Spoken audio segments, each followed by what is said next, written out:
J'ai donné un titre ludique, carte de séjour et domicile fixe. En vérité, je voulais parler de la mashmaout, de la signification qu'il y a entre le verbe lagour et le verbe lachevet. Et que de manière générale, lorsqu'on est nouvel immigrant, on entend toujours la déclamation du verbe avec Anigar Birushalayim, Anigar Beret Israël. Et je pense qu'il faut faire cesser ce genre d'ineptie grammaticale, puisque Anachnu Logarim, Anachnu Yoshvim.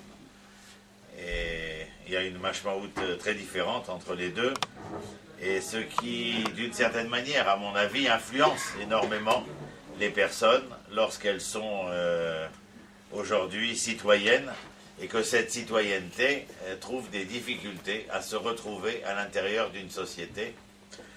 Les mots que nous employons sont toujours très significatifs. Bref, c'était Kamamilim sur le titre. Ce dont nous allons parler véritablement, c'est de la signification de Baït Ashlishi, c'est-à-dire la troisième maison, Baït Israël. Pour ceux qui ne me connaissent pas, malgré tout ce que nous essayons de faire pour faire entendre notre voix, j'ai grandi en France, à l'extrême gauche française. J'ai fait tchouva avec le Rav Tzihouda Cohen-Cook, élève de Manitou, professeur Benogros, Eliana Amado Levi Vanassi, plus tous les maîtres israéliens du Merkaz Arav. Et donc je suis d'une formation philosophique, sociologique et historiosophique essentiellement. C'est ce que j'écris dans mes bouquins et c'est ce que j'enseigne cette année à mes 208 étudiants dans les différentes Mossadot où j'enseigne. Et Baït Ashlishit, la troisième maison, ça veut dire parler tout simplement. Lorsque je me suis écrit, et des inspirations aussi de notre maître Manitou et du Rav Kook lui-même, le père du Rav Tzihouda, c'est le retour de l'hébreu. C'est ce dont nous allons nous entretenir ce soir, essayer de comprendre et d'entendre ce que veut dire cette corrélation. Je suis désolé, j'ai un français châtié, alors, mais tous les mots que je dis sont dans le Larousse, donc je ne suis pas responsable. Et la corrélation qui existe entre des phénomènes d'identité. Manitou disait des mutations d'identité. Alors, ce ne sont pas des changements d'identité, mais de véritables mutations d'identité qui vont parcourir l'histoire d'Israël et qui nous concernent pertinemment, personnellement, étant donné que nous en sommes les acteurs premiers. Alors, il est vrai que depuis près de 20 siècles, les choses avaient été assez univoques et uniformes, dans le sens où lorsqu'on vous demandait de quelle obédience êtes-vous, alors je suis de confession israélite ou de confession juive.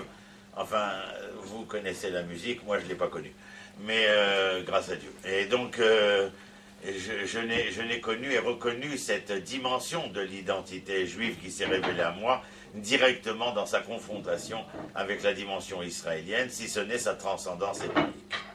C'est la raison pour laquelle tous mes ouvrages portent le nom de la terminologie de l'hébreu, parce qu'il y a dans l'hébreu l'essentiel du projet divin que nous devons essayer de retrouver. Mais on va en parler, c'est grosso modo ce dont je veux essayer de vous entretenir, pour ne pas déborder, comme quelquefois je me laisse m'écouler dans des courants de pensée.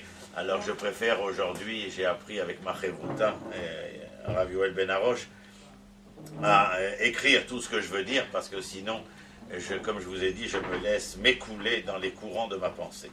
Et donc j'essaye d'éviter ces vagues à l'âme et ces vagues de la conscience pour essayer de me concentrer dans cette pensée que je veux essayer de faire passer. Donc j'ai parlé de cette corrélation entre l'hébreu, l'israélien et le juif, que nous devons essayer de voir. Il y a une véritable synonymie entre les termes, bien entendu, mais même s'il y a synonymie, nous parlons de trois indices totalement significatifs d'une identité différente, alors que nous parlons de la même identité. Et nous le verrons dans un instant. Pourquoi parler d'un sujet tel que celui-ci? D'abord parce que nous sommes confrontés à une réalité. Un exemple, notre cher Premier ministre, qui déclare que concernant sa vue, son entendement quant à la pleine expression d'Israël sur le territoire d'Israël, eh bien, il y aurait des possibilités de changement quant à la souveraineté de certaines régions, etc., de mouvements de population. Enfin, les choses ne sont pas toujours très très claires. Deuxièmement, autre sujet, prenons par exemple celui qui me vient à l'esprit maintenant, à savoir que nous sommes confrontés à une véritable dichotomie dans le monde religieux entre le fait de savoir si les hommes qui sont, les garçons qui sont dans les yeshivot doivent faire l'armée ou pas, et il y a là une dichotomie totale entre le monde religieux sioniste et le monde religieux orthodoxe. On est confronté véritablement à une appréciation qui doit être renouvelée avec les codes actuels, présents, pour essayer de comprendre de quoi il est question. C'est ce que nous essayons de faire dans nos Shabbatot et nos conférences publiques avec le Rav Yoel, et indépendamment de cela, individuellement comme ce soir. Lorsque nous parlons de cette corrélation d'identité, nous devons penser d'abord et avant tout comment est-ce que nous pouvons arriver à en parler si ce n'est que nous sommes témoins de signes annonciateurs. Les signes annonciateurs doivent être quelque chose d'acquis à tout jamais, c'est-à-dire qu'aujourd'hui, la discussion ne se pose plus véritablement de savoir si oui ou non nous sommes les témoins et les acteurs de ces signes annonciateurs. Alors j'en ai noté un, il y en a évidemment plusieurs, mais un de ceux que nous connaissons, que j'ai noté dans le traité de Sanhédrin, page 98, Aleph, c'est le Pérec Rélec, c'est celui qui se préoccupe véritablement de ces ans de rédemption, c'est-à-dire au moment où véritablement le peuple serait capable de retrouver son identité ontologique, et il dit Ve'amar Rabbi Abba, en lecha ketz megoulé misé shenemar ve'atem arei Israël. Les sages se rencontrent, l'un demande à l'autre quels sont les signes obvis du début de la délivrance, ketz amegoulé, c'est-à-dire la fin dévoilée, et le deuxième Amora lui répond par un verset de Yecheskel au chapitre 36, et dans ce verset de Yecheskel, chapitre 36, il est écrit « Et vous, montagnes d'Israël, donnez vos branches, portez vos fruits, car mon peuple Israël est proche de revenir. » Ce à quoi Rashi écrit « Megoulé misé, kshetiten eretz Israël priya, ve'ain yafa, az ikarev haketz, ve'en lecha ketz megoulé yoter » Il est clair que nous sommes ici, dans la réponse de Rashi, véritablement en plein dans le sujet, à savoir que si les signes sont annonciateurs véritablement de ce retour, ce n'est pas simplement que les Juifs reviennent à la maison, mais que les Juifs reviennent à la maison parce qu'ils ont une aspiration, celle d'essayer de retrouver ce qu'ils furent un temps. C'est-à-dire que nous devons expliquer foncièrement que, par exemple, j'ai noté que lorsque nous parlons de Yehudi, il est bon de savoir où est-ce que se situe le Yehudi dans ce livre essentiel qui est le nôtre et qui doit être, de la même manière que je l'ai ici, il doit être dans nos cartables, dans nos vêtements, etc. C'est-à-dire qu'il doit faire partie de notre existence au quotidien, étant donné que c'est à travers ce livre que je suis seulement capable de comprendre et d'entendre véritablement à quel genre d'identité j'appartiens. Nous allons bientôt devenir majoritaires en Eretz Israël. Il faudra revoir notre approche du Talmud de Jérusalem et essayer de donner à la halacha sa dimension plus collective qu'individuelle, qui était, lorsque la halacha a de manière péremptoire, a voulu faire valoir l'identité juive dans sa singularité, c'est parce qu'il était question de survivance. Lorsqu'il est question des retrouvailles d'Israël avec sa terre, il n'est pas question de survivance, il est question de vivance. Et donc c'est quelque chose de complètement différent.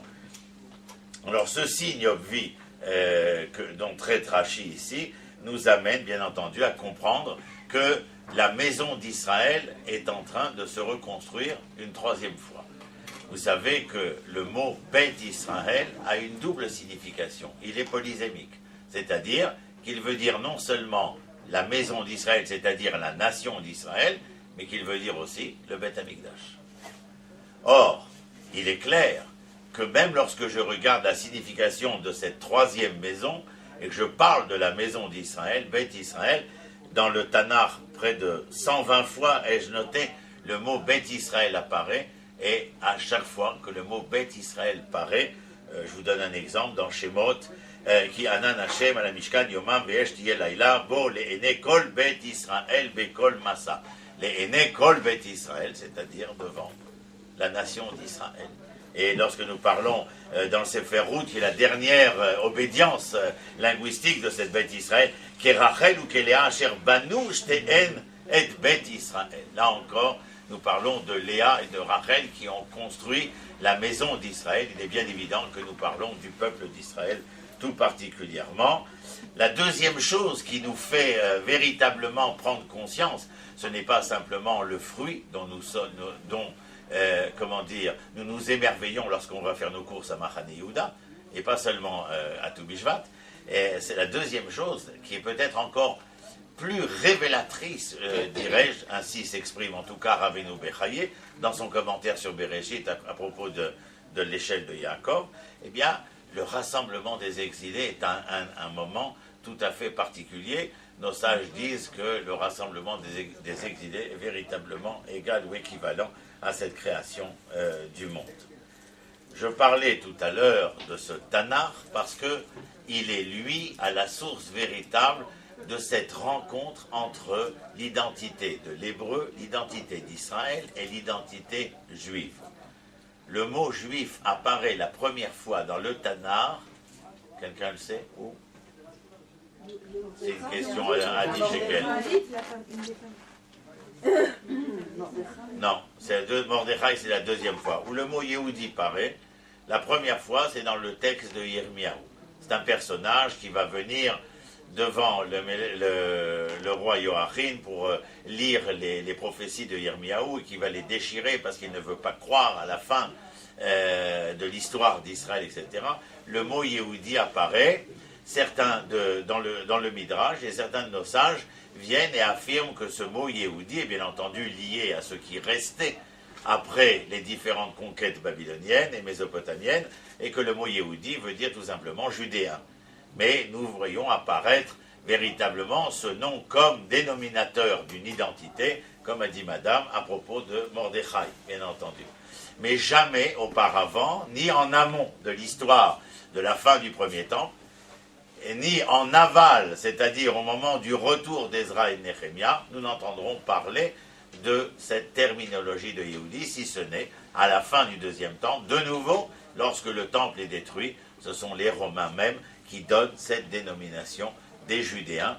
En français, bien entendu, il est question de Juifs, mais on entend plus le mot Judée dans des langues comme l'italien ou l'espagnol ou dio, bien qu'il y ait nombre de langues comme les Russes par exemple, qui n'est pas du tout traduit. Cela, le judéen n'a pas été traduit par une racine JUD, mais a été traduit par la racine HEBR, et donc en russe on entendra parler de l'hébreu et non pas du juif. Ce qui est intéressant aussi, par exemple, et c'est juste pour l'anecdote, quand vous écoutez le journal télévisé français, pas que je sois un adepte, mais j'aime bien écouter, savoir ce qui se dit, alors j'entends toujours parler de l'État hébreu.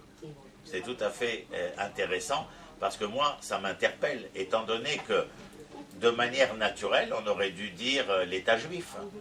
Je veux dire, et que les Français trouvent à interpeller Israël, dont la capitale est Tel Aviv, selon eux, mais qui se trouve dans l'État hébreu. C'est-à-dire, alors, à l'origine, nous sommes quoi? À l'origine, nous sommes des Hébreux, Nachon. Abraham, Ivri. Yosef est présenté à la cour de Toutankharton comme Hébreu, Nachon, Ivri. Yafé. Et parlons de qui va-t-on parler encore? Ah oui, lorsque Moshe parle à Pharaon de l'Éternel, il dit Éloqué à Ivri. Yafé Meod. Yona dans la cale du bateau.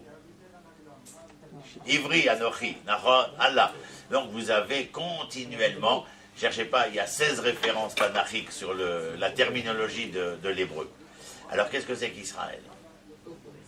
Israël est référente à Yaakov, foncièrement référente à Yaakov, mais faut-il aussi savoir le comment du pourquoi. C'est-à-dire que Yaakov se trouve en exil chez Lavan, il est toujours sur les traces d'eux, c'est d'ailleurs son nom, donc ça veut dire que c'est son essence.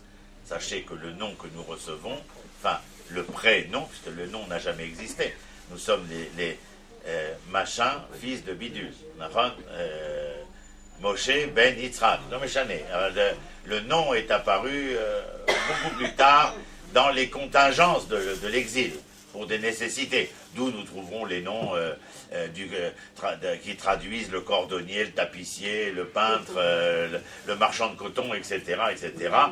Surtout dans le monde ashkénaze, on trouvera, et chez les juifs sfarades, on trouvera des noms qui apparemment ont des consonances qui remontent de manière évidente à une période un peu plus première.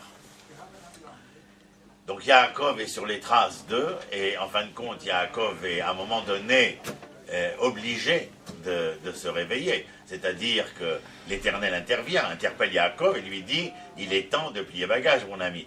Et Yaakov, en vérité, a l'injonction qui est tout à fait vindicative de la part de l'Éternel, de plier bagage. Au lieu de plier bagage et de dire à ses femmes « Suivez-moi, femmes », il va les voir et essaye de s'expliquer pour essayer de se faire comprendre et entendre qu'il faut plier bagage. On a vraiment l'impression, quand on lit, qu'il n'est pas très sûr que ce que lui a demandé l'Éternel soit ce qu'il doit faire. Et donc, en conséquence, on trouve un personnage hésitant, et alors que les femmes, elles, sont beaucoup plus, sont beaucoup plus en avance, on n'a rien inventé. La réaction de Rachel et de Léa précédera celle d'Aragon des milliers d'années auparavant, et elles lui font comprendre qu'elles sont véritablement le devenir de l'homme, mais il n'y a rien de nouveau sous le soleil. Et donc elles engagent Yaakov, alors que tout le monde s'engage. Une deuxième fois, nous allons voir Yaakov être dans l'hésitation, c'est-à-dire dans le doute. Et à quel moment? Au moment du passage du Yabok. Et lorsqu'il traverse la rivière du Yabok, il fait traverser tout le monde, il traverse avec tout le monde cette rivière, mais tout d'un coup, je ne sais pas si vous vous rappelez le texte, il a comme ça une illumination qu'il aurait perdu quelque chose. Les mauvaises langues disent qu'il a oublié une clé à molette, enfin c'est juste pour l'ironie de l'histoire, étant donné qu'il n'y a rien oublié, mais étant donné que cette retraversée engage Yaakov dans un doute, c'est-à-dire la même gematria comme Amalek, c'est qu'on aime à jouer au shrif et au led bien avant Armand Jameau, et donc le Safek et Amalek, c'est la même gematria. Ça veut dire que Amalek n'est pas simplement la force hégémonique, capable de venir par son hégémonie trucider l'autre, mais que Amalek est aussi un état d'esprit. C'est-à-dire que vous avez le droit de douter un temps, mais qu'il vous est interdit de douter tout le temps. C'est-à-dire, sinon douter tout le temps, c'est l'amalécite. C'est-à-dire, nous sommes, Yaakov doute, et c'est au moment de ce doute-là qu'il y a ce fameux combat, qu'il est blessé, et étant blessé, eh bien, il reçoit le nom d'Israël. Mais il est le seul qui gardera son ancien nom. C'est-à-dire que continuellement, nous aurons chez Israël une dualité existentielle. C'est-à-dire qu'il y aura chez nous une certaine difficulté d'affirmation dans le sens et l'intention que l'Éternel met dans le terme Israël, et que nous aurons, par les doutes qui sont les nôtres, c'est-à-dire que Yaakov est un archétype. Il est un prototype de l'historiosophie d'Israël. Et il y aura nombre de fois où nous reviendrons sur les traces d'eux parce que nous aurions peur de nous engager sur les pas d'eux. Et il y a une différence à rester sur les traces alors qu'on nous demande de nous mettre sur les pas d'eux. La différence avec Noach qui marchait auprès de l'Éternel alors que nous avions un Abraham qui marchait au-devant de l'Éternel. C'est-à-dire qu'il avait non seulement compris quel était le projet divin, mais qui plus est, était par compréhension foncière de ce qu'était le projet divin, était capable de s'engager au-devant de l'Éternel. Un peu ce que fera l'Éternel avec Moshe, lorsque dans les Pirkei des Rabbi Eliezer, il demande à Moshe, reste là, parce que les enfants d'Israël, je ne sais pas si vous vous rappelez, sont un véritable dilemme cornélien, entre la peur de mourir par l'épée et la peur de mourir noyé. Ils ne savent que faire, et Moshe intervient auprès de l'Éternel. L'Éternel lui dit, Matitzakela, Daber d'Israël Vaïsaou, est-ce le moment de venir me prier? Parle aux enfants d'Israël et qu'ils se mettent en marche. Alors Moshe veut y aller, c'est-à-dire veut concrétiser ce que l'Éternel. Mais le Pirkei de Rabbi Eliezer, le Midrash, qui est tellement explicatif du texte toranique, lui dit, en fin de compte, cesse. Avant que tu ailles, regardons de quoi ils sont capables. Et nous voyons Narshon s'engager. Et donc il y a là un homme qui est capable de s'engager sur les pas d'eux et pas sur les traces d'eux. C'est la différence. Et en fin de compte, Israël va, lorsqu'il est donné à Yaakov, il n'est pas donné à Abraham, il n'est pas donné à Yitzhak.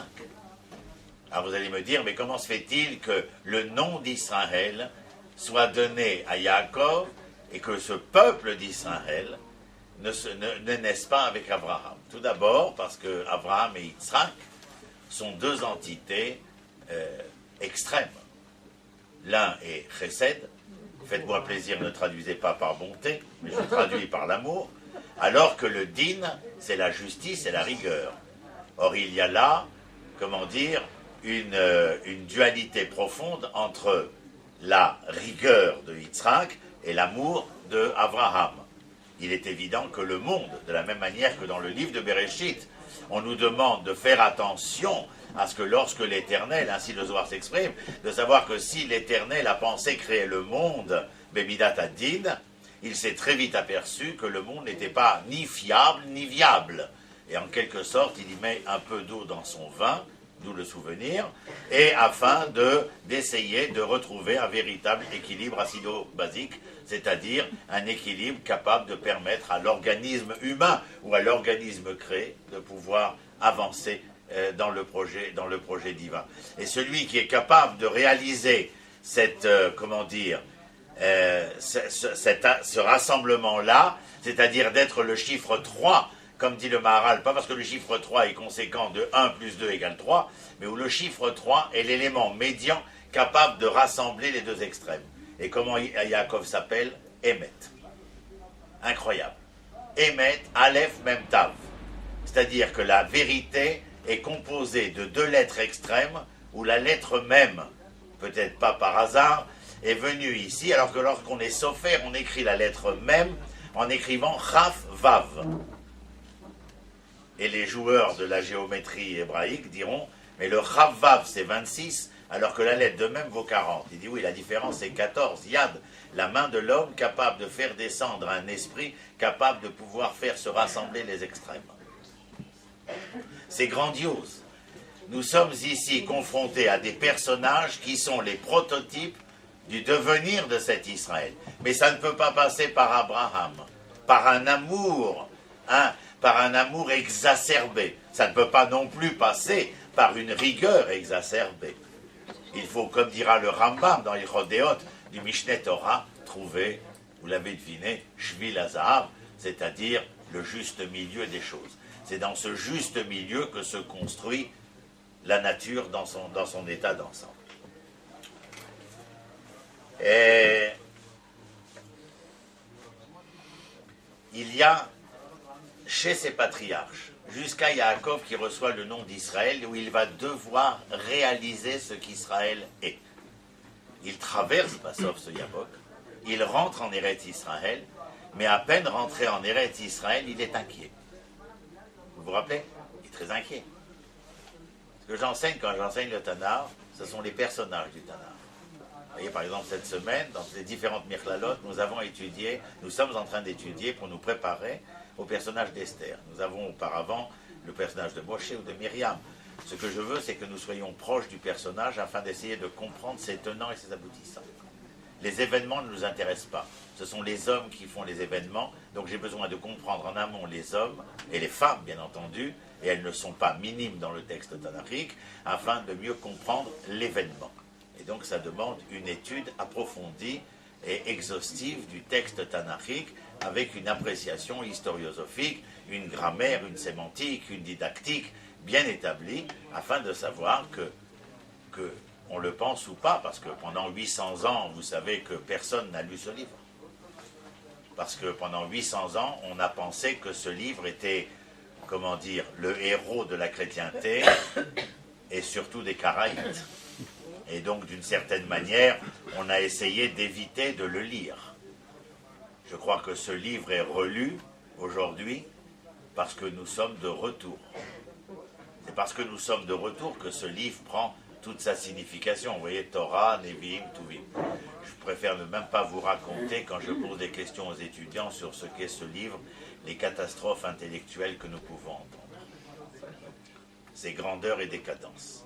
Alors que les Goïms nous définissent comme étant le peuple, le seul peuple du livre à n'avoir pratiquement aucune connaissance du livre. Alors quand on vous parlait du Tanakh, les gens vous disent « Ah, la Torah ». Oui, mais la Torah, c'est 5 livres parmi 24. Et les 19 qui sont là servent à quoi? Très intéressant. Mais tout ce qui a été écrit ici, c'est parce que ça ne vient pas nous raconter le passé, mais parce que le passé est capable d'être porteur de leçons pour un projet révélé qui fait que dans la symbiose des deux, le présent est une réalité. C'est ce qui fait la différence. Votre serviteur était un révolutionnaire français. Jeunesse communiste, Parti communiste, Organisation communiste internationale trotskiste, Union nationale des comités d'action lycéens. Enfin, on en a fait des vertes et des pas mûres. J'étais persuadé que la révolution était la seule solution afin que les hommes abattent les frontières et puissent se donner la main pour devenir meilleurs. Je n'ai pas changé d'avis, j'ai simplement changé de moyen. Et alors je fais la différence entre la révolution et le prophète. La révolution sont ceux qui annihilent le passé pour un futur utopiste et dans la symbiose des deux sont capables de révéler un présent qui est claudiquant. Claudiquant, ça veut dire boiteux. Alors que les prophètes sont ceux capables de tirer les leçons du passé pour un projet d'avenir révélé par l'Éternel, c'est la révélation, et dans la symbiose des deux, de faire du présent une véritable existence. Vous comprenez où est-ce que nous nous situons? Alors on me dit, vous êtes devenu religieux, monsieur Akri, je dis que Dieu nous préserve, je suis un homme de Torah. Mais on veut me réduire à l'état religieux. Religio. Vous savez qui a inventé la terminologie de religio? Ben dites-le moi. Cicéron. C'est Poincaré d'ailleurs. Mais bon, mais là c'est que juste Cicéron. Cicéron, religio, c'est la reconnaissance de l'être créateur et de son culte. Roulis, moi j'ai beau chercher, et pourtant vous avez vu dans quel état il est le malheureux. J'ai beau chercher, j'ai pas trouvé. J'ai pas trouvé. Ce que j'ai trouvé, c'est le Ivri. Alors je cherche le Ivri, pas sur scène, rassurez-vous, je cherche le Ivri et je regarde. Ivri, dans sa racine, Ivri, c'est quoi la racine de Ivri? Je ne vais pas tout dire, hein, je ne suis pas payé pour tout dire. C'est quoi la racine? Trilétrale, toujours, racine trilétrale, sauf exception de lettres. Non, Ivri, Aïn Bet Resh. Abraham parle hébreu parce qu'il est descendant de Aéver, il a fait Méod. Maintenant, lorsque vous avez la terminologie de Ivri, et que vous avez la racine, c'est-à-dire que grâce à la racine, vous allez à la sémantique du terme. Aïn Betresh, écoutez bien. Avar, Over, ou Bar. C'est parce que Avar, passé, Over, traversé, ou Bar, le fœtus. C'est parce que vous tirez les leçons du passé, que vous êtes capable de traverser les méandres de votre histoire, et même d'y renaître comme un phénix de ses cendres. Qu'est-ce que vous en pensez de l'hébreu? C'est quand même quelque chose. C'est quand même quelque chose. Lorsque je viens et j'essaye de comprendre maintenant Yehudi, et qu'il apparaît dans le livre de Yirmiyahu, et que je le trouve dans la Megillat Esther, mais qu'il n'apparaît en aucun cas avant Yirmiyahu. Et je me dis, Yehudi vient de... Dites-le. Yehuda. Comme ça, vous êtes responsable autant que moi. Il vient de Yehuda. La question qui se suit directement dans l'identité, est-ce que Yehuda c'est Israël, une partie d'Israël ou tout Israël? Une partie, vous dites, monsieur. C'est donc que Yehudi, en arithmétique, serait Yafé, madame. C'est-à-dire que l'identité juive est une identité fractale. Ça veut dire que je ne conçois en aucun cas ni d'aucune manière qu'il soit possible à un être conscient de sa fraction qu'il ne puisse aspirer au nombre entier. L'hébreu. Et si vous cherchez quel est le moyen par lequel nous allons être capables de transcender la fraction vers le nombre entier, Israël. Israël, c'est cette notion d'identité pratique, réalisatrice, dans le concret de la réalité, c'est-à-dire celle qui va être celle des trois identités, capable de révéler la vérité dans la réalité, c'est Israël. La réalité, c'est ce que vous vivez, ce que nous vivons tous ensemble. C'est l'immanence de ce temps. La vérité, c'est dans la transcendance du projet divin. Votre projet, mon projet, notre projet, de faire de la réalité notre vérité absolue. Mais ce qui devait être une réalité concernant l'ensemble de l'humanité a été un échec, n'est-ce pas? Caïn et Abel, un véritable fratricide, parce que d'abord, l'un ne parlait pas à l'autre, ils étaient donc dans un dialogue de muets, d'où Siyar chez Ilmim, Ilem en hébreu, est la même racine que Alim. Comprenez pour hier comme pour aujourd'hui que dans les dialogues où il n'y a pas de communication, la violence surgit. C'est de l'hébreu. Mais c'est nous qui en sommes maîtres. Ilem et Alim. Vous imaginez aujourd'hui? On a l'impression de tous être on est dans le monde de la technologie, on est en hyper-communication. Alors les sages l'ont déjà dit, tafasta merube, lo tafasta. Tu as voulu tellement que tu n'as rien. À force d'être hyper-communiqué, nous ne sommes pas dans la communication, mais nous sommes dans un monde violent. Il aime Alim. Ça, c'est de mon maître, le Rav Tzvi-Yehuda Cohen Kook Zatzal. Alors, je disais que Israël est le moyen de révéler donc la vérité dans la réalité qui est la nôtre. L'échec de l'humanité, Caïn et Abel, après vous en avez un autre, comment il s'appelle? Noach. D'ailleurs, à propos de Noach, la terminologie est très claire, c'est un seul mot, Hamas. Ça vous rappelle quelque chose? Hamas. Hamas, c'est celui qui n'accepte pas que l'autre puisse être le propriétaire d'eux. D'une femme, d'un enfant, d'une maison, d'une voiture, pas de propriétaire. C'est-à-dire qu'ils sont capables de se voler les uns et les autres. Ils ne se volaient pas simplement l'objet, c'est-à-dire l'avoir, ils se volaient l'être. Vous me suivez? Quand vous n'arrivez pas à suivre, vous levez la main. Parce que je suis très compliqué dans ma tête. Mais je suis persuadé de dire des choses essentielles. Mais d'ailleurs, je les ai écrites. Pour être sûr que ça reste. Pour que devant le tribunal de l'histoire, je puisse dire je l'avais dit. Donc avec ma méchanceté habituelle, vous pouvez les écorcher.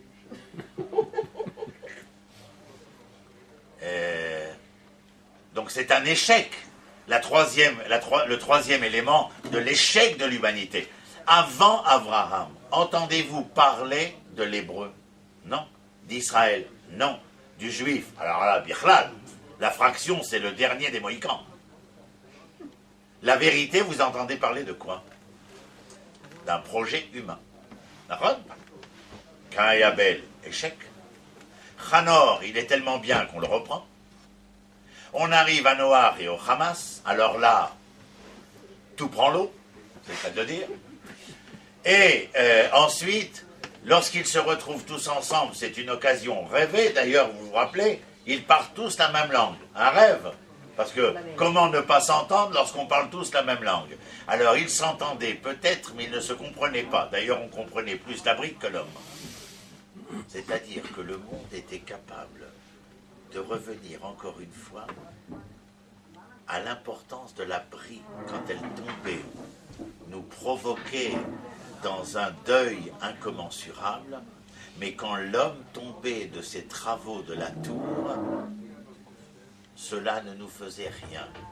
Vous comprenez qu'est-ce qui se passait? On n'est pas encore dans l'économie de marché de fin du 19e, début du 20e. Mais déjà, lorsque la brique tombait, c'est-à-dire l'intérêt, nous étions atterrés. Et lorsque l'homme tombait, cela ne nous faisait rien du tout. En fin de compte, nous faisions fi de l'homme et nous faisions tout de la brique, c'est-à-dire que nous étions ceux qui, à l'origine, allaient préparer la venue de la déclamation du verbe avoir face à celui de l'être. Jusqu'à aujourd'hui, les gens sont persuadés qu'ils sont parce qu'ils accumulent leur avoir.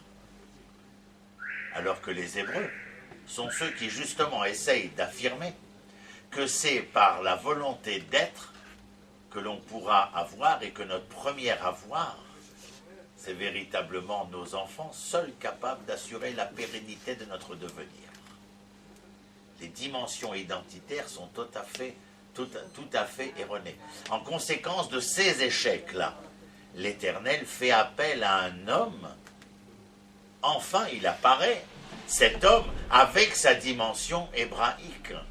Cet homme, dans sa dimension d'hébreu, vous remarquez tout de suite quelque chose. Qu'est-ce que vous remarquez de particulier dès que, à la suite de l'échec de l'universalité, l'échec de l'humanité, eh bien, l'Éternel va, comment dire, d'une certaine manière, se retourner vers cet homme. Ce que nous avons été incapables de faire dans le macrocosme de la création, eh bien, il va peut-être falloir passer par un microcosme de cette création pour, non pas délaisser à tout jamais la possibilité qu'un jour les frontières, etc., mais il faudra passer par un peuple capable de révéler que cela est possible.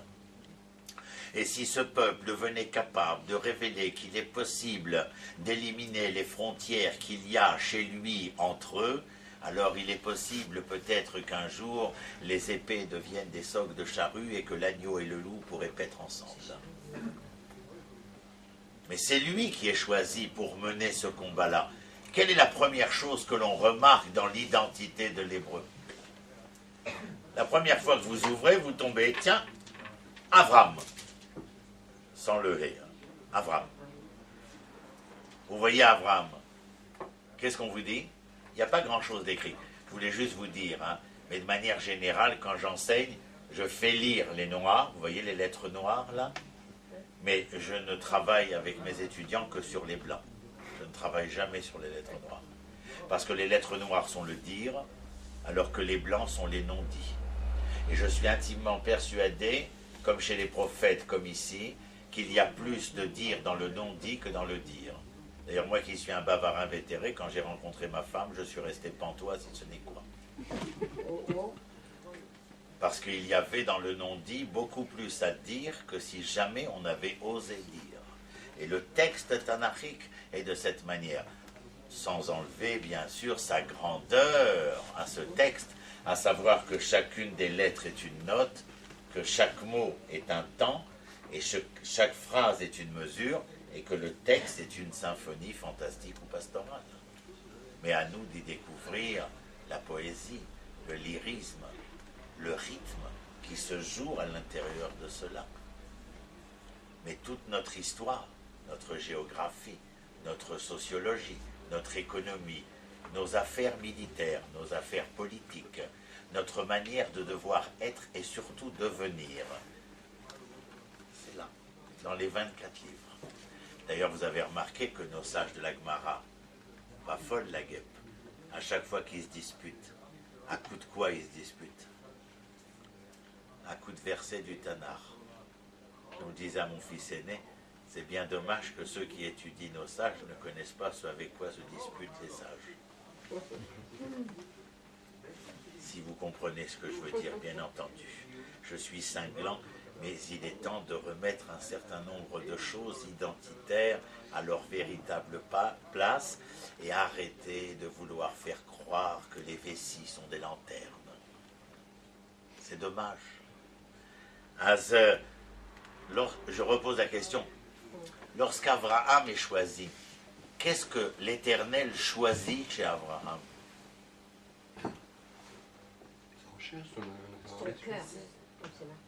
Qu'est-ce que vous dites? Sa recherche. Sa recherche, oui, aussi. Mais ça révèle quoi, cette volonté de chercher? Vous avez dit, madame? Son cœur. Son cœur. Alors d'un côté, cette volonté de partir à la recherche d'eux, et d'un autre côté, ce cœur particulier, qui d'ailleurs va se révéler dans le textuel, dans sa manière d'aborder l'histoire. de se consacrer à l'histoire, mais tout commence véritablement par cette recherche. Cette recherche pourrait nous faire dire que Abraham ou Chacham. Mais Chochma, quand vous interrogez les gens, vont vous dire l'intelligence, le savoir, la connaissance, un patin couffin. Chochma, le Maharal de Prague au XVIe siècle écrit, Chochma, ce sont les lettres qui le composent. Koachma, la force du quoi. C'est sympa. Lorsque tu es la force du quoi. J'allais interroger le Rav Siouda parce que je découvrais tout avec mes cheveux longs et mes idées courtes. Donc après, il me les a fait couper, les idées sont rallongées, c'est pour ça que j'enseigne aujourd'hui. Mais je lui posais une question, il répondait toujours par une autre question. Bon, les autres disaient toujours « Ah, Rav, machin ». Moi, j'étais très libéral, donc je venais de ma campagne révolutionnaire. Donc c'était Tazouz, Taasé, Tagidli, Mata Omer, vous voulez. Et lui, il était mort de rire. Et pourquoi tu poses une question? Il me dit « Si tu demandes à Tzvi Yehuda une réponse à la question que tu lui as posée, si Tzvi Yehuda te donne une réponse, ça risquerait de te rendre Tzvi Yehuda. J'imagine que tu poses la question pour découvrir Roni. Alors je te pose une question à ta question, parce qu'en fin de compte, ta recherche devra t'amener à découvrir Roni, mais pas Tzvi Yehuda. C'est-à-dire, donc toujours faire très attention, le rabbi a dit, et le rabbi machin, et le rabbi bidule. Très attention. C'est vous que vous cherchez. C'est votre intériorité profonde. Quand Shlomo Améler écrit par rapport à l'enfant, bon, je vois qu'il nous faudrait 5-6 heures. On fera ce qu'on pourra. On n'est pas payé autant. Alors, je parle de Keren Kayemet et Olam Haba, je ne parle pas des trucs vaguement matérialistes. Et lorsque Shlomo Améler écrit notre rapport à l'individu, l'enfant particulièrement, il écrit « Hanor et Anar al-Pidarko » enseigne à l'enfant selon son chemin. C'est pas parce que tu as raté ta vie de pianiste que ton enfant devra devenir pianiste. Tes névroses, garde-les pour toi. Mais révéler en son âme et conscience, par une assise, un regard introspectif, ce qu'est mon enfant, et essayer de lui donner, à se révéler, à révéler ses ailerons, cette âme et cette conscience véritable qu'il a en lui, pour le faire devenir lui. Et arrêter de donner des réponses. Peut-être qu'il faudrait lui poser des questions à cet enfant. C'est intéressant. Alors Abraham, c'est l'être, oui, qui est à la recherche, c'est l'être du cœur, vous avez entièrement raison. Il est celui qui, pour la première fois, à part le noir en question, mais lui, il était tout seul. Abraham a quelque chose de particulier, c'est qu'il s'intéresse au pluriel de l'humanité. C'est le premier qui révèle ce qui est mon leitmotiv dans mes écrits, mes cours, mes conférences, mes émissions télé, ma radio, l'homme échané où je peux parler, où je peux le mettre, je le mets. Qu'est-ce que je mets? L'identité morale de la manière d'être homme, trait d'union, hébreu. L'identité morale de la manière d'être homme, trait d'union, hébreu. Azéout amoussarit chez l'eyota adam à Ivry. C'est-à-dire qu'il y a non seulement l'homme en tant qu'homme, et il y a l'homme hébreu. Ce sont deux choses différentes. Mais vous voyez dans l'attitude déjà d'Avram, une attitude tout à fait probante. Il n'a peur de rien. L'identité de l'hébreu, celle qui m'intéresse essentiellement, parce que je ne veux pas me mesurer à la fraction, elle ne m'intéresse pas. Et elle n'est conséquente, je veux dire que la conséquence de cette fraction d'identité n'est conséquente que de mes erreurs. Je ne suis pas devenu juif parce que j'étais Roni le Bienheureux. C'est parce que j'ai complètement raté le rendez-vous avec le projet divin que je suis devenu juif. Mais ça ne doit pas me laisser dans cette amertume-là, bien au contraire. D'ailleurs, les sages nous ont préparés, nous ont prédisposés à un tas de choses. 3 fois dans la tfila, on est sous la choupa, comme disent certains anachroniques, le plus beau jour de ma vie. C'est le monde à l'envers, mais bon, le rachou. Et le plus beau jour de ta vie, c'est après 50 ans. C'est pas le jour où tu n'as encore rien fait, c'est quand tu as tout fait que tu dis c'était le plus beau jour de ma vie. C'est-à-dire, d'ailleurs, Abraham et Sarah, dans le désert du Sinaï, quand ils se rencontrent, ils ont l'impression de se voir véritablement. Et vous imaginez, moi j'ai toujours essayé d'imaginer, j'enseigne le Tanakh ici à Choma, si vous ne le saviez pas d'ailleurs. Il y a des cours de Tanakh tous les 15 jours qui sont dirigés, c'est Rémi qui est là-bas, je vois rien. C'est elle qui organise, et ce sont que des femmes qui viennent, c'est-à-dire qu'elles viennent confirmer qu'elles sont l'avenir de l'homme, bien entendu, puisque les hommes ne sont pas là. Et donc, dans cet enseignement du Tanakh, la rencontre entre Abraham et Sarah, juste pour vous faire rigoler, pour détendre l'atmosphère intellectuelle, c'est de dire que lorsqu'il rencontre Sarah, il y a l'arme de Prévert qui survole, bien entendu, puisque c'est la première fois où il aperçoit le visage de Sarah, et on imagine ce qu'il lui a dit. T'as de beaux yeux, tu sais, on imagine ce qu'elle lui a répondu. Bien sûr, c'est un... En vérité, le film de Marcel Carné, c'est un remake d'Abraham et de Sarah. Mais et soyez capables d'imaginer, mais au bout de 40 ou 50 ans, c'est le plus beau jour de ma vie. Alors, sous la choupa, qu'est-ce qu'on vous dit? Brisez le verre, parce que vous devez avoir, il n'y a pas de cœur plus entier que le cœur brisé, disait le Rav Kook. Rav Abraham, il serait un Kohen Kook Zatzal. Alors, sous la choupa, on brise le verre, et il faut, à chaque fois, il faut répéter aux gens, tellement ils sont pris dans leur modèle d'avoir. Ils veulent avoir tout de suite, avoir la joie, avoir l'argent, avoir le bonheur, avoir tout. Comme on disait Manitou, ils veulent tout maintenant. Et le maintenantisme, c'est l'infantilisme. L'infantilisme, c'est Bamba Archav, Bisley Archav, Mashiach Archav, Shalom Archav, Archav. C'est l'archavisme débilisant. C'est-à-dire, alors que la Gemara dans Brachot de Talmud de Yerushalmi, elle dit, quand les deux sages se rencontrent et qu'il parle de la délivrance, de cette délivrance identitaire, il lui demande alors, il vient quand celui-là? Vous imaginez lequel, bien entendu. Et alors il lui dit, regarde, qu'est-ce que tu vois? Alors que nous marchons, il lui dit, ce que je vois, c'est la nuit. Et le second de lui répondre, est-ce vraiment la nuit? Il lui dit peut-être pas l'orchestre. Il lui dit, l'aurore, Ayelet Hashachar. Exactement. Qu'est-ce que l'aurore? C'est la nuit la plus obscure, au travers de laquelle commence à pointer l'infinitésimale petitesse de la lumière naissante. C'est l'aurore. Si tu n'es pas capable de voir et d'entrevoir l'infinitésimale petitesse de la lumière dans le plus grand moment de l'obscurité et de la nuit, alors tu ne crois à rien. Car cette lumière que tu aperçois, dans son infinitésimale petitesse, qui m'a petit à petit, éliminera l'obscurité. Il n'y a rien d'Archav. Ni l'amour, ni la haine, ni la paix, ni la guerre. Tout est affaire de construction, d'évolution. Ce matin, j'enseignais en première heure à 9 heures sur la solution finale décrétée par Aman. Pensez-vous que les choses sont survenues d'un moment à l'autre? Non. C'est une longue évolution de convaincre les gens qu'il faut haïr. Regardez, on est en train de presque de revivre ces moments-là. Ça commence. J'emploie les mots du Chefetz Chaim Haz. Iné, Zematril. Comment a dit M. Robert Badinter avant-hier? Depuis 1943, je n'avais jamais entendu le mot juif crier dans les rues de Paris. Robert Badinter, un planqué, qui voulait surtout pas faire valoir l'identité fractale, je le comprends. Mais face à cet événement-là, j'ai mon ami dont je vous parlais, Yoel, il est rentré de France. Il me dit, j'ai donné un cours, Shabbat, il est passé, j'ai donné un cours, je ne sais pas quelle ville, Tataouine-les-Bains, enfin le Méchané. Il y avait 300 personnes. Je dis, bah, c'est beau, et les gens viennent au cours et tout. Et elle me dit oui. Alors je lui dis, alors comment c'était? Il me dit, Roni, Ayanora. Je dis, ah bon, Nora, 300 personnes, pourquoi ça? Il me dit, ils sont arrivés.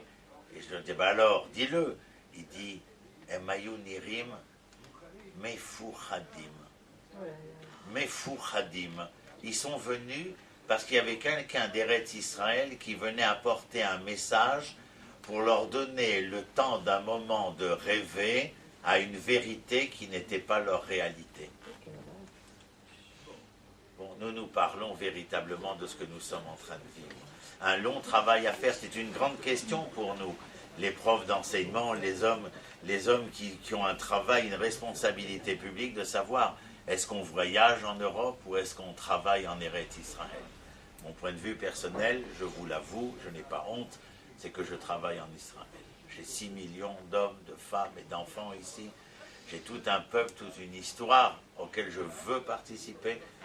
Je crois que nous avons suffisamment de soucis identitaires ici pour avoir quoi faire. Il est vrai qu'il y a certainement à faire aussi là-bas, mais enfin, lorsque j'imagine Koresh a demandé aux Juifs, lui qui était goy, de sortir de Perse, même s'il n'y en a eu que 42 000, ainsi que la Gemara vient le raconter, ça n'a pas empêché Ezra, Nehemia et plus tard Zrovavel de se mettre en marche. Quand Moshe a dit Pakod, Yivkod, Elohim Etrem, vous savez que c'était le mot de code, opération Overlord, les violons de longueur, le monotone, etc. Et donc c'était le débarquement pour Eretz Israël. Il n'y en a qu'un cinquième qui est sorti. Est-ce que Moshe s'est arrêté? Est-ce que Moshe a dit non, halte là, attendons tout le monde? Et Manitou, il racontait une histoire, je l'ai noté ici. Alors, c'est marqué dans Shmuel, Loïdach mimenu nidach. Loïdach mimenu nidach, ça veut dire que l'Éternel n'oubliera personne. Alors un des élèves, il raconte à son époque au Talmud Torah, il dit, Arav, c'est possible que tout le monde revienne? Et le Rav a eu cette réponse extraordinaire, dit Manitou, ils reviendront jusqu'au dernier qui reviendra. Voilà.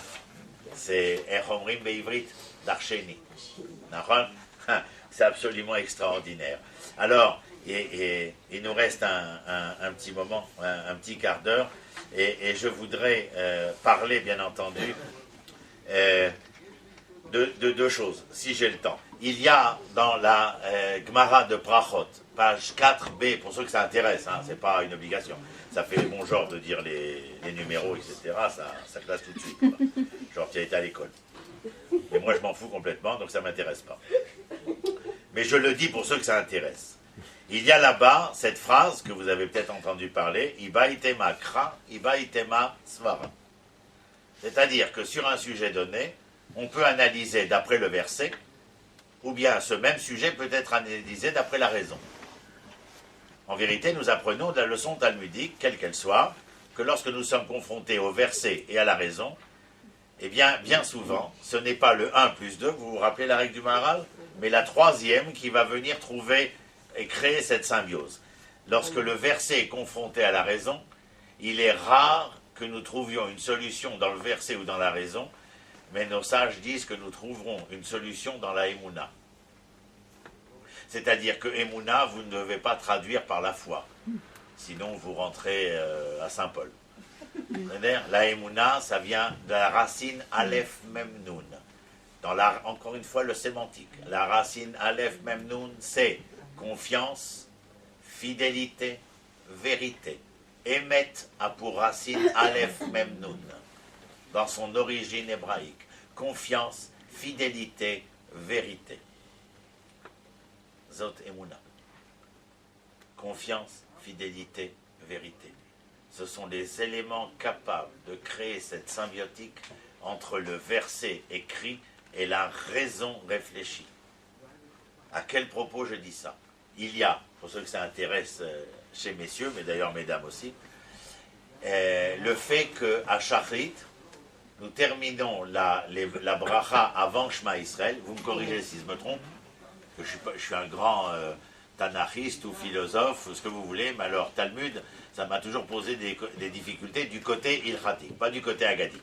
Agadique, c'est comment penser, halakha, c'est comment faire. Il faut étudier les deux, savoir penser pour faire et savoir faire pour penser. Bien sûr, c'est essentiel. Alors ça m'a toujours étonné quand on me dit que le Pérec Krélek de Sanhedrin, le 11e chapitre que je vous ai cité, a été un peu délaissé. Et je comprends, parce que dans la singularité du singulier de l'exil fractal, il est évident que ça pouvait paraître de pouvoir parler de rédemption, etc. Donc, je reviens. On dit Goël Israël, la bracha avant le Shema. Après le Shema Israël et avant la Hamida. C'est-à-dire, pourquoi? Parce qu'il faut, disent nos sages, lier Géoula, la Tfila. Il a fait Mérod. Ça, c'est le matin. Vous êtes bien d'accord avec moi? Il a fait, on continue. Le soir, on dit aussi, on termine aussi par, enfin on termine, on termine par Goël Israël, c'est-à-dire, mais il y a Ashkivenu, mais l'homme est chané, c'est une discussion là-bas dans la Gemara, mais ça ne nous intéresse pas, mais ça racole, Rabbi Yochanan, la discussion elle est entre Rabbi Yoshua ben Levi et Rabbi Yochanan. Rabbi Yochanan, il dit, qui est celui qui est Lo Muftach Lo Olam Haba, qui a la promesse du monde futur, mais qui est Ben Olam Haba. C'est-à-dire qu'il est déjà construit. Ben, rappelez-vous, hein, quand vous dites Bnei Israël, chaque fois, je dis, oui, pourquoi il faut que je note tout, parce que j'ai tout le temps des parenthèses. Bnei Israël, ne dites jamais les enfants d'Israël. Al tikra banaïr et la bonaïr. C'est-à-dire, quand vous dites Bnei Israël, dites les constructeurs d'Israël. El Liben et la bonnet. C'est-à-dire, c'est comme quand il y a l'amour, c'est 13, et l'unité, c'est 13. On s'aime, je tue pour devenir nous, qui est un. Amour, c'est 13. Un, c'est 13. Donc ça fait 26. L'éternel, là où il y a amour et nous, eh bien, est présent. Et lorsqu'il y a l'amour, il y a nous et l'éternel, ça fait 52, ça fait Ben. Ne croyez pas que, il est né le divin enfant, pas du tout. C'est que lorsqu'il y a l'amour, il y a nous et l'éternel, vous pouvez commencer à construire. Je reviens à mes moutons. Goël Israël, c'est-à-dire Goël Israël, précède. Et donc le soir, la discussion entre Rabbi Yochanan et Rabbi Yoshua ben Lévi, c'est que Rabbi Yoshua ben Lévi dit, moi je ne crois, je vais traduire, je ne crois à la délivrance je ne crois que c'est la délivrance que lorsque je suis témoin de cette délivrance, c'est-à-dire lorsque la lumière, le jour, paraît. Et Rabbi Yochanan, qu'est-ce qu'il dit? Non. Moi, dans le soir, Goël Israël, je le joins à la tfila, parce que le soir, le matin c'est évident, c'est-à-dire Goël Israël, et juste après, je dis la tfila, alors qu'il fait jour dehors, donc les choses sont claires. Je suis après la nuit. Mais la discussion, elle porte quand c'est la nuit. Et là, Rabbi Yoshua ben Lévi dit, Goël Israël, lié à la tfila, me paraît assez tendancieux. Je ne croirai à la délivrance que je ne serai témoin de sa lumière. Et Rabbi Yochanan dit, dans l'obscurité de Goël Israël, il faut être capable de voir le jour qui doit survenir. Et la discussion, l'un dit oui et l'autre dit non. Et en fin de compte, qu'est-ce qui va trancher? La émouna, que nos sages disent dans le Talmud, ici cette émouna va se transformer en halakha. Mais je vous demande de comprendre le mot halakha.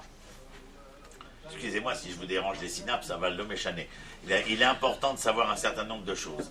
Halakha, quand je dis que émouna va servir de halakha ici, ça veut dire que la halakha, c'est bien avant Henri Bergson au début du XXe siècle, que l'homme est un être en devenir. La halakha, c'est la lechet. Manitou nous disait toujours que c'est la halakha, c'est tout ce qui est contraire à l'homme pieux. Parce que le pieux est inamovible. Alors que la halakha est un être en devenir. C'est-à-dire, vous comprenez ce qu'il dit, bien entendu. Et donc je dis, la émouna, la confiance, la vérité, la fidélité dans ce qui va devenir ici, eh bien donne raison à qui? À Rabbi Yochanan. C'est la discussion dans la Gemara de Brachot, page Dalet Bet, page 4b.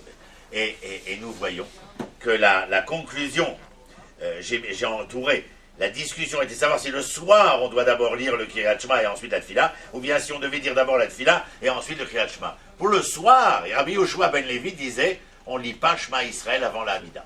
La Tfila, vous savez ce que c'est la Tfila? C'est qu'Hamida. La Gemara, elle appelle Tfila quoi? Shmoneh Esrei, rien d'autre.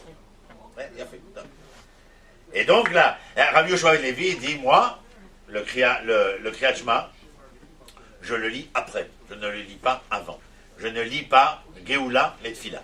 C'est-à-dire, donc je lis le Kriyat Shema après, pas avant. Il a fait. Donc comme je l'ai dit, il y a le regard particulier de Rabbi Yochanan qui dit que nous allons dire Goël Israël avant la Tfila du soir, parce que nous sommes capables de voir dans le soir le début du jour. J'ai marqué quelque part quelque chose. Ah oui, voilà. Dans la Tfila, dans notre Sidour de Tfila, le vendredi soir, Tov Leodot Lachem, ou les Amer les Shimcha Elion. Tov Leodot Lachem, remercier l'Éternel, c'est le moins qu'on puisse faire. Les Amer les Shimcha Elion, c'est-à-dire être capable de louer en chantant l'Éternel. La suite, c'est quoi?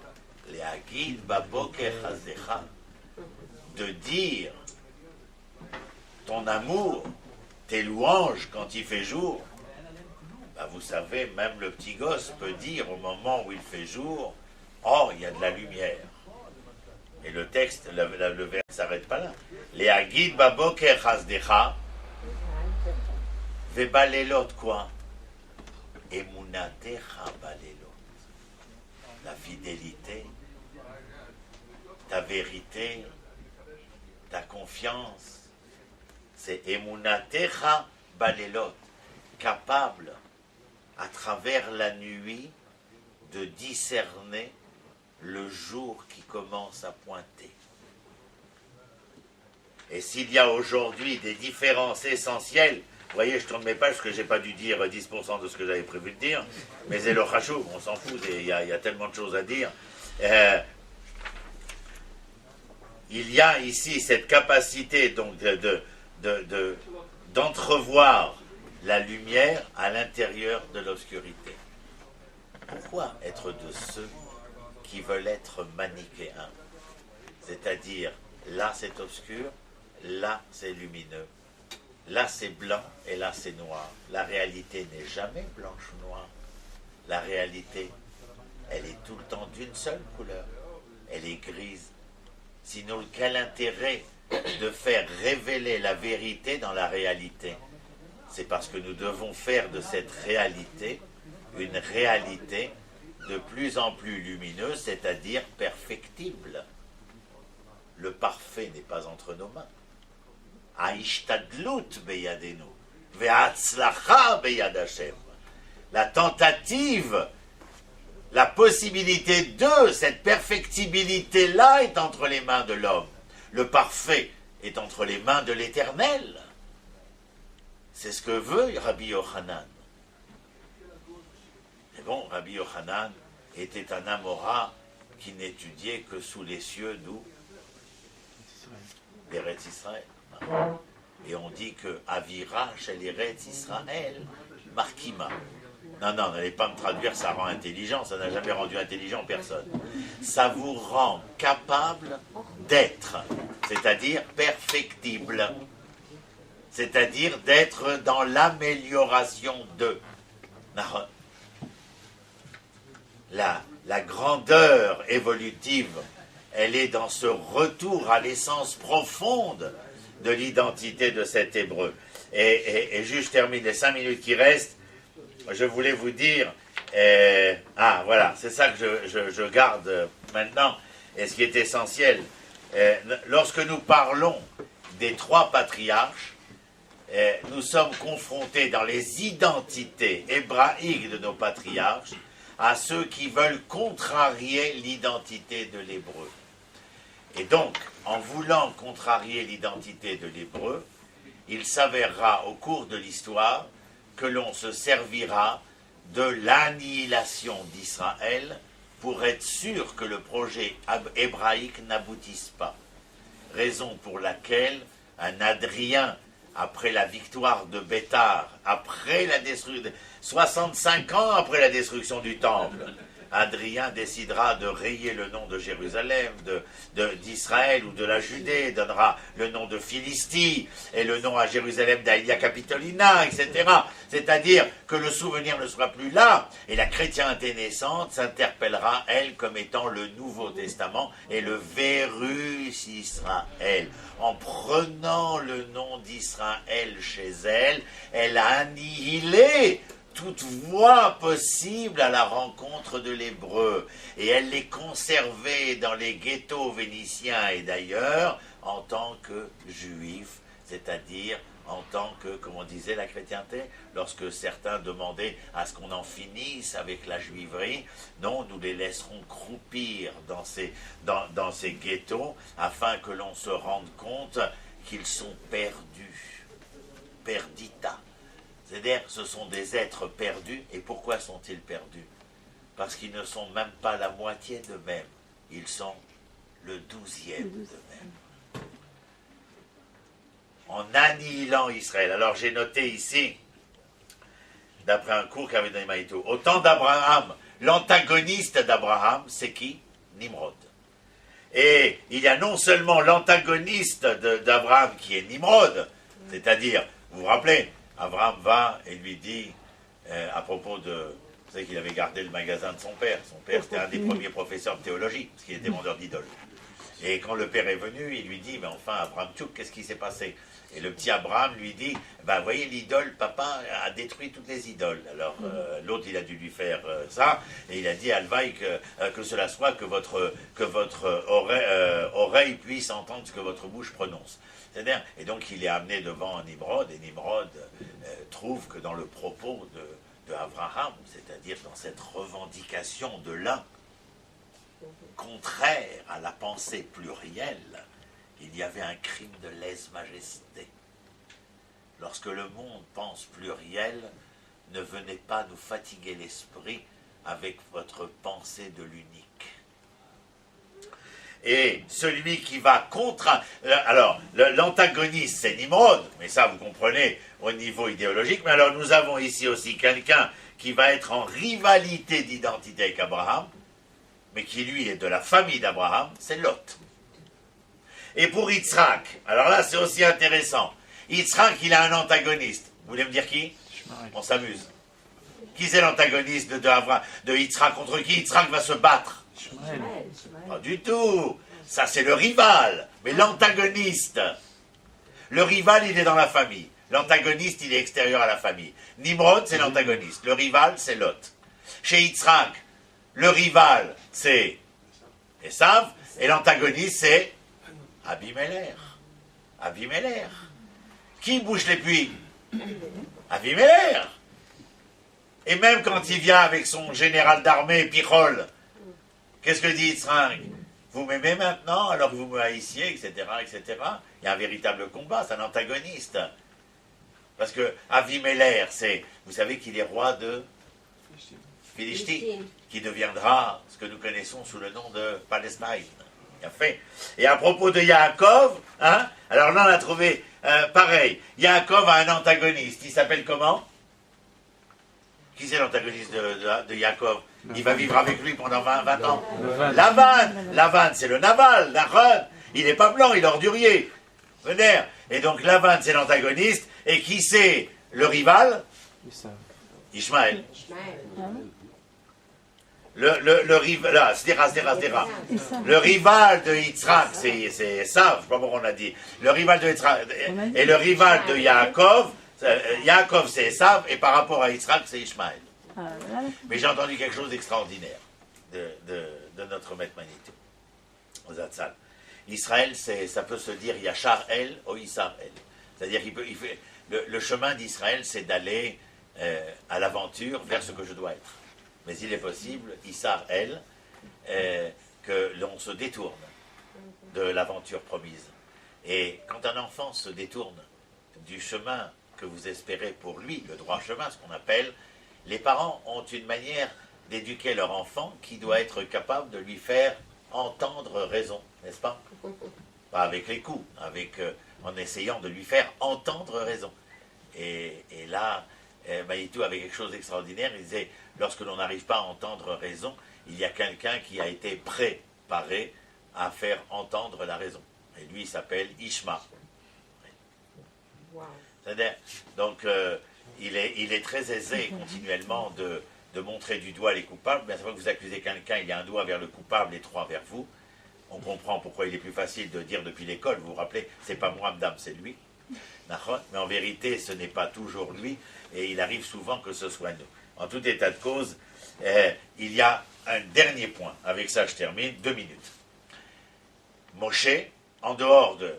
Vous avez 2 choses que vous vous rappelez dans l'identité. Ces 3 identités qu'on a vues, qu'on a survolées, excusez-moi. 3 identités qu'on a survolées. Vous avez les descendants des patriarches, c'est-à-dire de l'identité hébraïque, et vous avez les descendants, comment j'ai appelé ça, les descendants de Moïse. Maintenant, les descendants d'Abraham, ce sont les descendants de la nation hébraïque.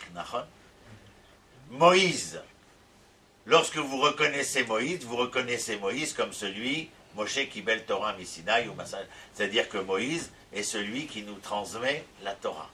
C'est-à-dire que nous avons les descendants d'Abraham et la Torah. Ce qui vous empêche de dire que si tu ne fais pas la Torah, tu n'es pas juif. C'est pas vrai. Puisque bien avant Moshe, il y a la nation. Donc ça ne marche pas. Même si tu ne fais pas la Torah, tu es hébreu, pas juif. hébreu. T'es un hébreu. C'est-à-dire, maintenant, vous connaissez Abraham, Yitzhak et Yaakov, on l'a vu, plus ou moins en détail, moi je dis plus ou moins, et vous avez Moshe. Si vous concentrez Moshe autour du seul personnage capable de transmettre la Torah, vous faites erreur. Pourquoi? Parce que Moshe, avant d'être celui qui transmet la Torah, est qui? Eh bien, Charlton Heston, celui qui libère le peuple de son chardon. C'est-à-dire, ça veut dire que quand les filles de Yitro reconnaissent Moshe, elles ne disent jamais, à propos de Yosef, vous vous rappelez? Ki gunavti me'eretz ha'ivrim. Le sar, il dit, ah, yesh ish ivri là-bas dans la géole, patin. Mais lorsque les filles de Yitro le voient, elles disent, ish mitzri. Vous imaginez qu'est-ce qu'elles ont vu? Ish mitzri, après qu'il ait fait quoi? Attention, il faut remettre dans le contexte. Ish mitzri, quand il a sauvé ses filles de l'indécence des hommes qui s'approchaient du puits. Donc il a montré vigueur, vaillance, etc. Sachez simplement que Moshe sera choisi parce qu'il est non seulement l'identité morale de la manière d'être homme trait d'union hébreu, mais parce qu'il est aussi la vigueur, la vaillance, la rigueur, l'héroïsme, enfin le pro-chevalier si vous voulez. C'est parce qu'il y a ces deux dimensions-là. C'est le double visage de Moshe. D'abord, c'est un sioniste, et après, il transmet la Torah. Mais quand il est les deux en même temps, il est en train de sortir les enfants, les Bnei Israël d'Égypte, pour les amener, à travers la reconnaissance du peuple d'Israël, à réaliser le projet divin dans un idéal de vérité qui s'appelle l'être hébreu. L'hébreu est celui qui est porteur de l'idéal d'un projet divin échoué dans le macrocosme de l'univers, de l'universel, et qui doit traverser le peuple d'Israël afin que Israël rédempté puisse être porteur comme vecteur du projet divin pour l'ensemble de l'humanité. Les épées en soc de charrue et le loup et l'agneau qui vont paître, c'est pas simplement sur les hauteurs de la Galilée, comme des rois mages. Naron, c'est l'ensemble de l'humanité qui est concerné par le projet de l'hébreu. On dit abrahamique, mais Abraham, c'est l'hébreu. C'est celui capable de tirer les leçons du passé pour traverser les méandres de l'histoire humaine et pouvoir faire renaître l'humanité tout entière de ses échecs, c'est-à-dire pouvoir la faire renaître même de ses cendres. Et c'est pour ça qu'il est question de résurrection. Je sais pas si... On aurait pu dire plein d'autres choses. Je ne suis pas très content, mais bon, c'est bien. Non, je ne vais pas revenir, vous allez pas vouloir. Il est trop piqué de la tronche, ce mec-là. C'est pas bon, le travail de la tête, le travail du cerveau. C'est depuis tout petit que ça travaille dedans. Mais... Voilà, alors quand vous lisez ça aussi, c'est compliqué, mais bon, s'il y en a qui sont intéressés, je dédicace les livres, vous ne voulez pas, vous rentrez dans vos pénates. Ah non, Chasvé Khalila, les pénates sont les déesses romaines devant les maisons romaines, pas du tout.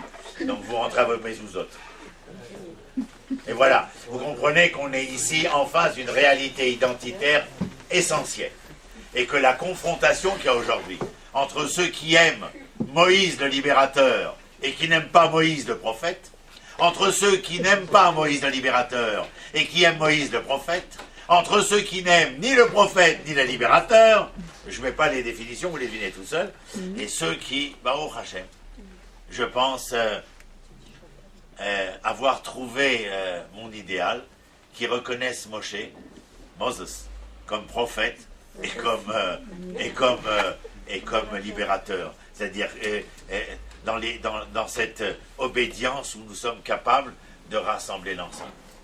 Et je crois qu'aujourd'hui, plus que jamais, eh bien, ceux qui sont conscients de cette réalité-là, de cet hébreu renaissant, et Manitou, Zecher Tzadik Libracha, il tenait énormément, eh bien, je crois que vous n'avez pas entendu une leçon par hasard, mais je crois que lorsque nous sommes témoins de quelque chose, eh bien, c'est que nous devons devenir les ambassadeurs. Je vous rappelle que le prochain cours de Tanar aura lieu ce dimanche qui vient, c'est ça? Et tous les 15 jours, pour ne pas fatiguer trop les synapses. C'est une fois tous les 15 jours, pépère, je veux dire, on étudie le Tanar. Moi, je voudrais tous les jours qu'il y ait cours. Mais bon, ça ne marche pas. Toutes les semaines, ça paraît grandiloquent. Donc, je pense qu'une fois tous les 15 jours,